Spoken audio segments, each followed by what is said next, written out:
Hello, good morning and welcome to the United Stand. This is your latest Manchester United transfer news, giving you all the latest news and that real fan opinion. I'm going to start off on a positive this morning before I get into some pretty worrying news, I think, that may mess up the rest of your day. Apologies, but there is two sides to that. But only in relation to Manchester United, by the way. I'm not going to take your house off you or anything like that. But Morata, the positive is that his wife, his new wife, congratulations Alvaro and Mrs. Morata, that has followed Manchester United on Instagram and David Beckham as well. It's a weird, intricate sort of thing that's modernised by this happening a lot, where people's partners follow Manchester United and players, and then it suddenly happens, and maybe it is another trickle in the effect of Morata joining Manchester United. But I think Morata will sign for United. I don't think anyone's going to be surprised by that. Whether people want Morata or not is another matter. I'm quite happy with the deal. But we've had a bit of clarity from Real Madrid as to why they want so much money for Morata, which I still think is nonsense, but there you go. So they want around 80 million euro, which is well over 70 million pounds, isn't it? And I think that is too much for Morata. But they're saying that, one, he's become a regular Spanish international in the last season. Two, that there is a dearth of talent around in relation to top class centre forwards at the moment. And the third point was that he's only 24. So, you know, he's got a lot of potential and growth in him, which would be the one thing that I actually did agree with. I have said that about Morata. He is only 24. And in 2 years' time, playing number 9 for Manchester United, I'd expect him to get better than he is now. And at the moment, he's a pretty well-rounded player for 24. And again, that's what Real Madrid said. You know, the experiences he's had at that age, whilst not necessarily being first team all the time, he's been at big clubs, Juventus and Real Madrid. And when he's been given the opportunity, his stats are quite good. So Morata to Manchester United looks like it's going to happen. Do I agree that there's a dearth of top talent out there to play number 9? It's arguable. Lukaku, don't want. Belotti, I would take. Aubameyang, we know, is available. So there are strikers out there. I mean, I know some of you like Lacazette, but yeah, that Morata looks like it will be done. I wouldn't. How long's a piece of string, Morata? We thought it was going to happen 2 weeks ago. Some people think this week. I thought sort of thought the start of July, but it looks like Madrid are sort of coming down round to our way of thinking now. We might have to pay a lot of money for him, but we're willing to pay £40 million for Matic. Let's get into this, and the real reason there's 3 names below there. This came out, I think it was last night, from The Telegraph, who have always been quite consistent that Mourinho had a list of 5 targets and gave 5 options to Woodward for each position. Developing that a little bit further, they're going down the line that Manchester United's summer plans are somewhat being frustrated, stroke in tatters, which I think some United fans may agree with. I'll give you my theory in a minute, but let me give you what they're basically saying.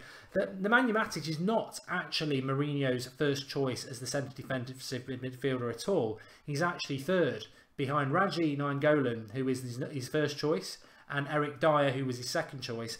Matic is third choice. So if we sign Matic, he's actually Mourinho's third choice, and Woodward has delivered number 3 out of 5. I'd like to know who 4 and 5 were, because I might fancy them more than third, but it is reflective of potentially how hard it is to work in this transfer window, and how frustrating I imagine Mourinho would be that this is probably the most important position for us with the striker to get somebody in, and to be having to pick your third choice. It's frustrating. You add into that we know that Griezmann was effectively going to be our star signing of the summer. He dropped out, so that would be frustrating. Perisic is still... Who knows what's happening with Perisic? In fact, an update on that. We know Inter Milan need 30 million by the end of the week to comply with financial fair play, and I think Woodward has probably been playing hard ball with them, not wanting to pay 40 million for Perisic when he can get him for 30.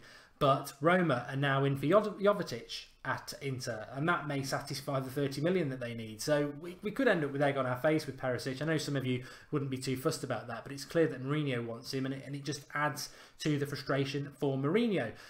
Interesting in The Telegraph, though, they do make a point about Lukaku being Manchester United's priority signing, and they've been snubbed by him. There's also mention of Bakayoko and Bakayoko snubbing us.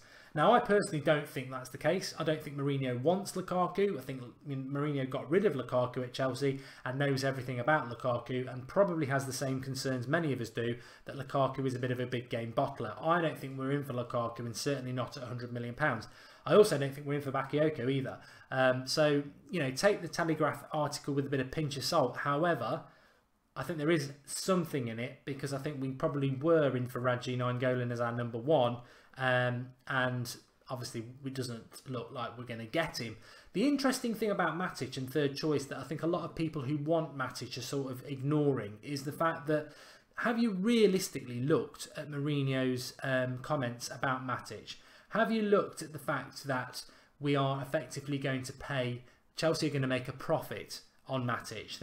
They bought him for 30 million a few years ago. They're going to sell him for 40 million. But not only are they going to make a profit there, they're also going to make a profit on the fact that they'll only pay 35 million for Bakayoko, and we're going to give them 40 for Matic. So they'll get Bakayoko and 5 million out of it. But the interesting thing about Matic is when you look at the season where Mourinho got the sack at Chelsea, Matic was arguably the worst player in that season under Mourinho, and Mourinho publicly lambasted him on at least 2 occasions.